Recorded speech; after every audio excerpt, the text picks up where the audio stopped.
Señor. Así que vamos a orar antes de iniciar. Vamos a orar por las ofrendas y también por el momento al cual vamos a entrar. Así que les voy a pedir que inclinen su rostro un momento. Buen Dios y Padre que estás en los cielos, te damos gracias, oh Dios, por permitirnos estar en tu casa un miércoles más. Te pedimos que nos ayudes en esta hora a poner atención y a escuchar tu palabra. Gracias, oh Dios, por permitirnos ofrendar. Ayúdanos y bendícenos, oh Dios, en el nombre de Jesús te lo pedimos. Amén y amén. El día de hoy, hermanos, vamos a hablar acerca de un tema que es muy conocido en la iglesia, como todos los temas que normalmente se hablan en la iglesia, es muy conocido, pero muy poco practicado. Entonces, les voy a pedir que busquen en sus Biblias el Evangelio según Mateo, capítulo 10, versículo 8. Evangelio según Mateo, capítulo 10, versículo 8. Solo un versículo vamos a leer.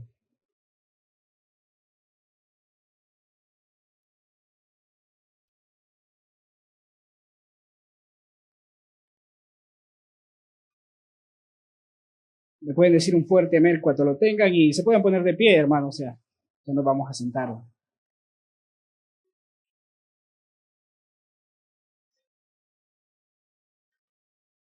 Lo leo yo y ustedes me siguen ahí con la vista. Dice de la siguiente manera: sanen enfermos, resuciten muertos, limpien leprosos, expulsen demonios. De gracia recibieron, den de gracia. Una vez más: sanen enfermos, resuciten muertos, limpien leprosos, expulsen demonios. De gracia recibieron, den de gracia. Se pueden sentar, hermanos. Durante la próxima media hora vamos a meditar en este versículo. Y lo primero que quiero empezar diciendo es acerca del Evangelio según Mateo. Mateo es uno de los registros oficiales más tempranos acerca de la vida de Jesús. Mateo fue un recaudador de impuestos que en el mismo libro, si nosotros lo leemos, nos damos cuenta de que ahí narra cómo fue su llamamiento, cómo Jesús lo llama a ser un discípulo del Señor. Y durante aproximadamente 30 o 40 años, los apóstoles, después de la muerte de Jesús, empezaron a hablar acerca de lo que había sido la vida de Jesús y acerca de sus enseñanzas. Pero lo hacían de manera oral, no escribían absolutamente nada. Entonces Mateo se da a la tarea de recopilar todos estos, vamos a decirlas así, enseñanzas que los discípulos en aquellos entonces hablaban acerca de Jesús, y los empezó a plasmar en un pergamino o en un libro, en lo que como ustedes lo entiendan mejor. Entonces, es así como nace este libro que ahora conocemos como Mateo. Mateo, al principio del libro, quiere mostrar cómo Jesús es la continuación y el cumplimiento de la historia bíblica acerca de Dios e Israel. Si vemos en los primeros capítulos del libro de Mateo, Mateo hace una conexión entre el Antiguo Testamento y Jesús. Empieza a hablar de cómo Jesús desciende directamente de David y cómo es o tiene que ser el Mesías que tanto han estado esperando. En aquellos tiempos, la figura de Moisés era bastante reconocida, era muy ejemplar. Todos los rabinos, todos los maestros de aquellos entonces tenían a Moisés en gran estima y por ende lo que Moisés había escrito, ¿verdad? Entonces, Mateo al principio quiere hacer una comparación una analogía entre Jesús y Moisés. Mateo quería mostrarle al pueblo que Jesús era mayor que Moisés y por ende tenían que hacerle caso, tenían que vivir sus enseñanzas. Una de las cosas que podemos ver en los primeros capítulos del libro de Mateo es que, al igual como Moisés salió de Egipto, Jesús también sale de Egipto en un tiempo. Al principio, para no morir, huye a Egipto y luego vuelve a salir. Otra cosa que se asemeja con Moisés es el hecho de que Moisés cruza el Mar Rojo, ¿verdad? Jesús es bautizado en el río Jordán. Otra analogía que tratan de hacer es, Moisés estuvo en el desierto por 40 años. Jesús se fue al desierto por 40 días. Y una de las cosas como más importantes es que cuando Moisés recibe la ley, sube a un monte. Recibe la ley, sube a un monte y baja de nuevo con la ley para mostrarla al pueblo. En Mateo capítulo 5 podemos ver el sermón del monte, muy conocido. Jesús sube a un monte y entrega la nueva ley. Vamos a decirlo así, la nueva ley, una serie de mandamientos que no dejan vacío el antiguo pacto, pero sí es algo nuevo, muy diferente a lo que normalmente se creía. Y es así como después del capítulo 5 hasta el capítulo 7, que es el Sermón del Monte, se dan 9 apariciones en las cuales Jesús tiene comunión con los demás, se encuentra con los demás de alguna manera, llama a sus discípulos y entre esas 9 apariciones Jesús sana enfermos, resucita muertos, limpia leprosos y echa fuera demonios. Luego llegamos al capítulo 10, que es y al versículo 8, que es el que hemos leído, es donde Jesús ya empieza a hablar con sus discípulos. He tratado de explicar esto porque necesito que entiendan el contexto de lo que acabamos de leer. Las palabras que decía, o los mandamientos que acabamos de leer, Jesús se los estaba diciendo a los 12 discípulos que había escogido, no a una multitud. Y es ahí donde entra, voy a decirlo así, el primer punto del día de hoy. Si leemos detenidamente, la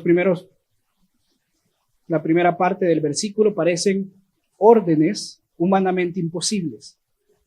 Porque si me siguen en el texto nuevamente dice, sanen enfermos, resuciten muertos, limpien leprosos, expulsen demonios. Órdenes humanamente imposibles.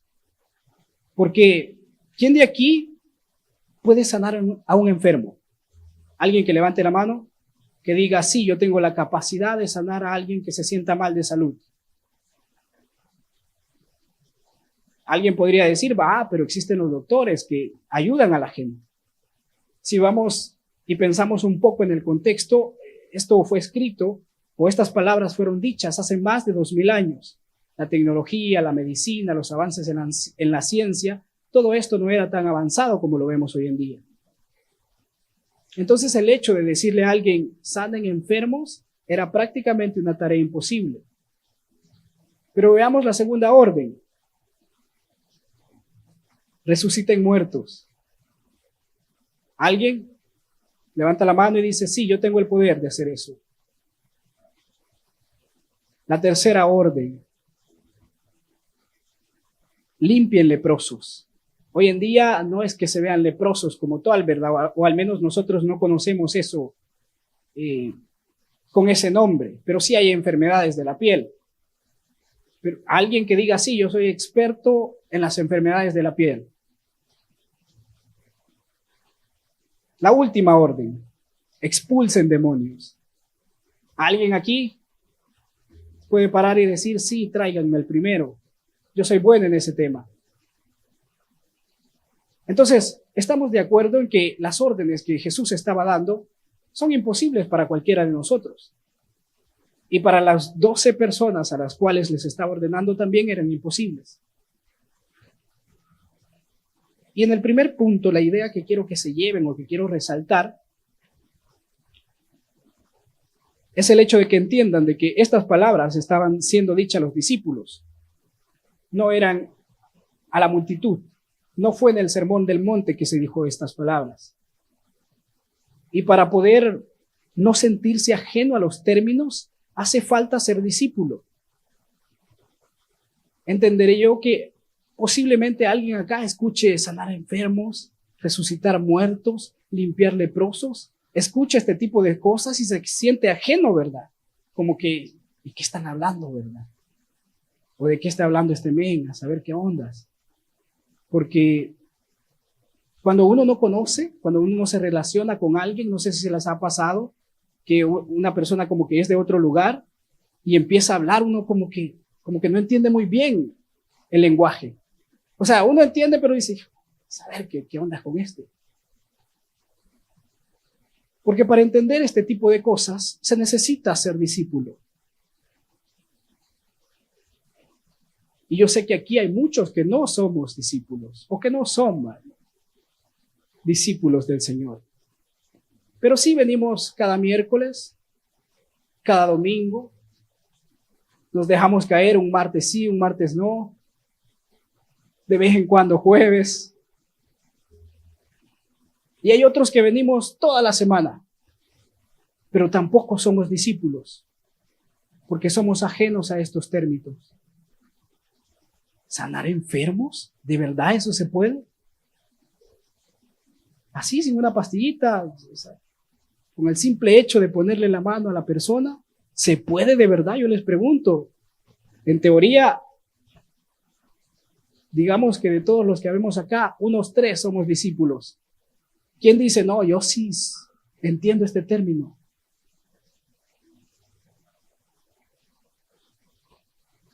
Porque lo que sigue del sermón, nos vamos a sentir como más ajenos si no somos discípulos. Por eso el llamado a aceptar o a reconciliar viene desde el primer punto en el sermón del día de hoy. Necesitamos ser discípulos para lo que viene, para lo demás que tengo que decir, necesitamos ser discípulos. Si alguien aquí dice, mira, yo creo que eso que estás hablando son puras tonteras, no creo que sea posible resucitar a un muerto. En una predicación anterior yo pregunté cuántos habían visto o presenciado que un muerto se levantara. Unos 2 o 3 dijeron, sí, yo he visto algo como eso. Yo honestamente soy muy incrédulo en ese tema. Me cuesta creer que algo así podría pasar. Pero es por lo mismo. Me siento muy ajeno a estos términos. Porque sí es fácil decir, todo lo puedo en Cristo que me fortalece. Filipenses 4:13. Pero cuando vienen estos tipos de versículos, este tipo de historias, este tipo de mandamientos, uno dice, híjole, no es solo de venir a la iglesia entonces.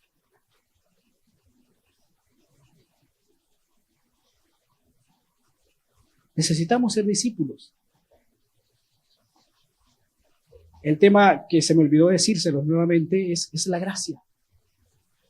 Quiero hablar acerca de la gracia y para eso necesitaba primero introducir de esta manera. Porque lo que sigue del versículo dice, después de los mandamientos imposibles, dice, de gracia recibieron, den de gracia. Se los leo de nuevo, sanen enfermos, resuciten muertos, limpien leprosos, expulsen demonios, de gracia recibieron. Y vamos a decir que ese es el punto número 2, recibir de gracia. ¿A qué se refiere? Recibir de gracia. Yo sé que muy probablemente muchos de los que hoy están acá han recibido de gracia.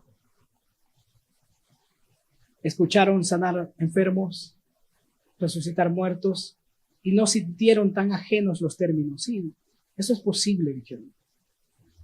Porque muchos de los que están acá habrán estado en momentos así. Muchos de los que están acá, al igual que los discípulos, ya habían visto este tipo de cosas. Los discípulos, si leemos Mateo capítulo 1, 2, 3, 4, hasta llegar al 10, nos damos cuenta que hasta llegar ahí, Jesús ya había sanado, Jesús ya había resucitado, ya había echado fuera demonios, y estas personas habían estado ahí. Como algunos de por acá habrán, el Señor sanó a tal persona de una enfermedad terminal. Quizás alguien acá diga, no, el Señor a mí me sanó de una enfermedad terminal. No, yo algún día vi que el Señor por medio de alguien echó fuera un demonio. Como les decía, 2 o 3 dijeron aquella vez, no, yo sí he visto que el Señor ha resucitado muertos. 2 o 3 no son ajenos a estos términos. Han visto los milagros de Dios, han recibido los milagros de parte del Señor. Y cada uno de nosotros sabrá qué cosas ha recibido de parte de Dios. El hecho de decir, no, el Señor cambió a alguien de mi familia que parecía que nunca iba a cambiar. Lo sacó de un vicio, lo sacó de alguna situación muy conflictiva, lo sacó de la cárcel. Muchos no somos ajenos a este tipo de cosas. Hemos recibido de gracia. Entender esa parte de recibir de gracia. Porque cuando yo era niño y me llevaban a otra iglesia, a otras iglesias, escuchaba muchas cosas como, no, el Señor hizo tal cosa por mí, pero después que hice tantos ayunos. No, el Señor me ha dicho que me va a sanar después de la 4ª vigilia consecutiva. Y yo escuchaba ese tipo de cosas. Y al final hay gente predicando, diciendo, no, el Señor te va a sanar, pero tenés que hacer estas cosas. Tenés que ungir tu casa por tantos días. Y al último día el Señor va a liberar tu casa. Se les olvida la gracia. De gracia recibieron. Y muchas veces nosotros somos así. Venimos a la iglesia esperando que Dios haga algo por el hecho de que venimos a la iglesia. Se nos olvida este término, la gracia.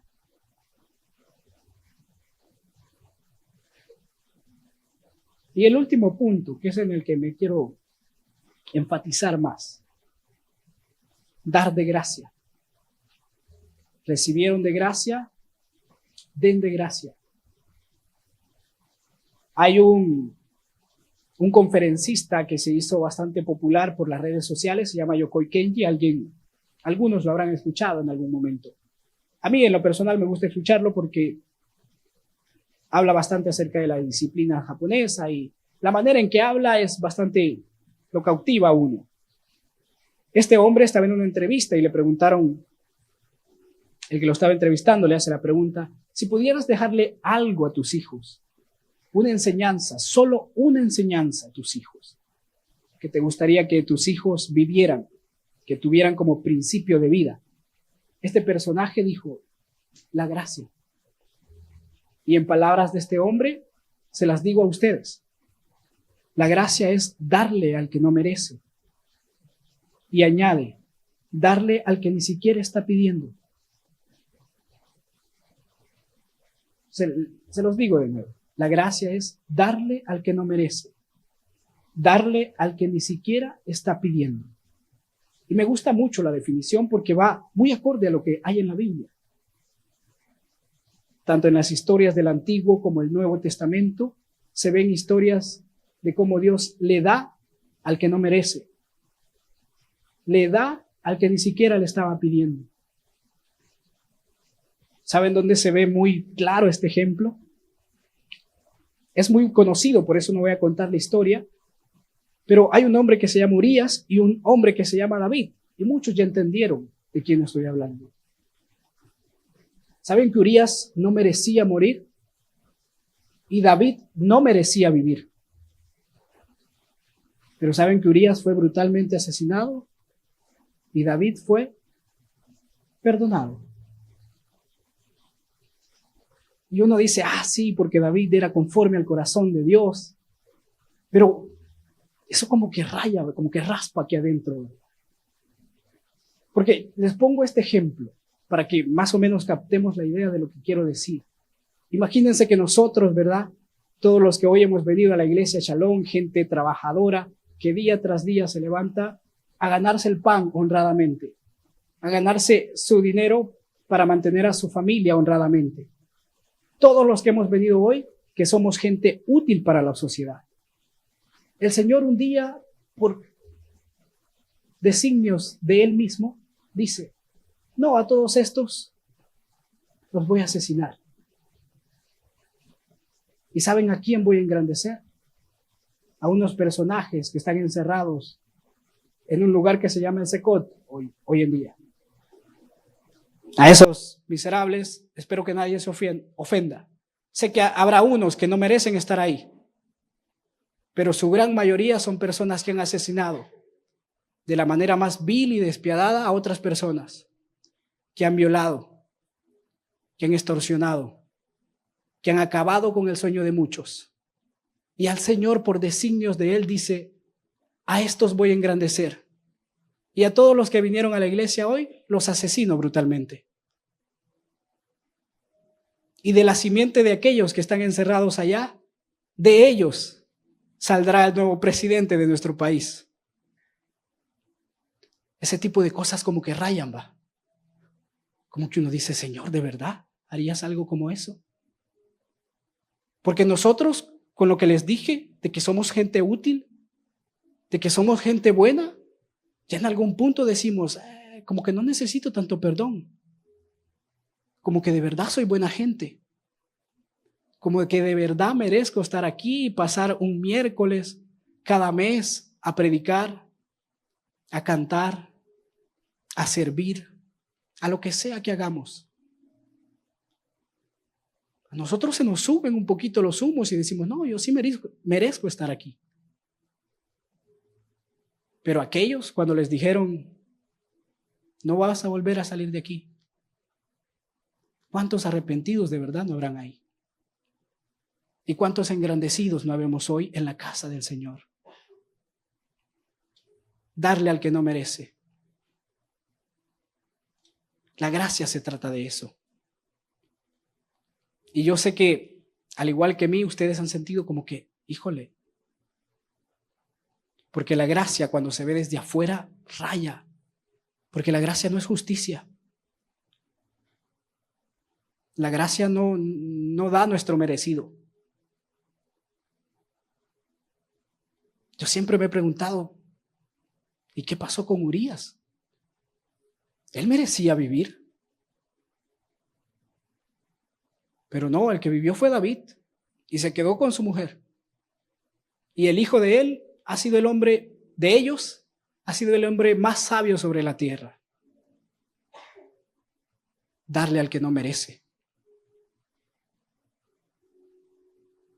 Tenemos que estar dentro de la gracia para poder entenderlo un poco, porque desde afuera raya, estorba. Uno dice: no, eso no puede ser así. El sábado antepasado creo que fue, alguien puso una dedicatoria para todos los que venimos a la iglesia en el portón. No sé cuántos lo habrán visto. Si no, pueden preguntarle. Eran bendiciones para nosotros, escrito ahí. Algunos lo habrán visto, otros no. Y yo, estudiando esto, me puse en los zapatos del que lo escribió. Porque la gracia, cuando se ve desde afuera, raya. Yo imagino a esta persona diciendo: híjole, no puedo creer que esta gente tan mala le vaya tan bien. De repente viendo que solo buenos carros entran aquí. Que los domingos todos vienen con sus mejores ropas. Yo imagino que esta persona ha de haber dicho: ¿verdad? No entiendo cómo es que esta gente tan mala, yo conozco lo que andan haciendo. Yo los he visto andar pecando. Pasan y ni me saludan. No puedo creer que les vaya tan bien. Les voy a escribir su mensaje en el portón. Porque la gracia, cuando se ve desde afuera, estorba adentro. Se siente mal. Porque no merecemos. No merecemos nada. Y el Señor nos ha dado todo. Nos ha dado aunque nosotros no lo hemos pedido. Nadie de aquí pidió nacer. Hace poco leí una frase que decía: cosa tan extraña es el hombre. Nacer no pide. Vivir no sabe. Y morir no quiere. Nadie de nosotros ha pedido nacer. Es por pura gracia, por puros designios del Señor, que el día de hoy estamos aquí.